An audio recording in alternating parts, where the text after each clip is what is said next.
ಇಷ್ಟು ರಶ್ ಇರುತ್ತೆ ಅಂತ ಎಕ್ಸ್ಪೆಕ್ಟೇ ಮಾಡಿರಲಿಲ್ಲ. Hi, welcome to my vlog. ಇವತ್ತು ನಾವು ಮಂತ್ರಾಲಯಕ್ಕೆ ಹೊರಟಿದ್ದೀವಿ. ಬೆಳಗ್ಗೆ 8:30ಗೆ ನಮ್ಮ ಬಸ್ ಇತ್ತು. ನಾವು ಬಸ್ಸಲ್ಲೇ ನಾಷ್ಟ ಮಾಡ್ಕೊಂಡು ಹೊರಟ್ವಿ. 3:30ಗೆಲ್ಲ ರೀಚ್ ಆದ್ವಿ.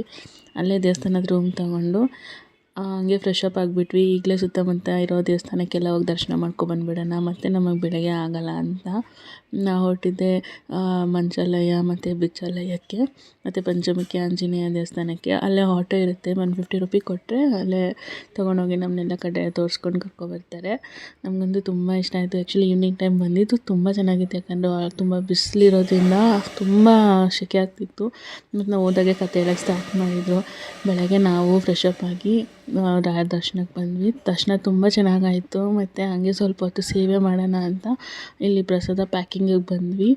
ಇದು ಯಾರ್ಯಾರು ಮಾಡಿದ್ದೀರಾ ಅಂತ ಕಮೆಂಟ್ ಮಾಡಿ. ನಮಗಂತೂ ಇಲ್ಲಿ ಬಂದಾಗ ಪ್ರತಿ ಸತಿ ಇದೊಂದು ಅಭ್ಯಾಸ ಥರ ಆಗಿಬಿಟ್ಟಿದೆ. ಇಲ್ಲಿ ಬಂದು ನಾವು ಪ್ರಸಾದ ಪ್ಯಾಕ್ ಮಾಡಿ ಹೋಗೋದು. ಮತ್ತು ನೆಕ್ಸ್ಟ್ ಅಲ್ಲೇ ಮಧ್ಯಾಹ್ನ ಬೆಂಗ್ಳೂರಿಗಂತ ಬಂದ್ವಿ.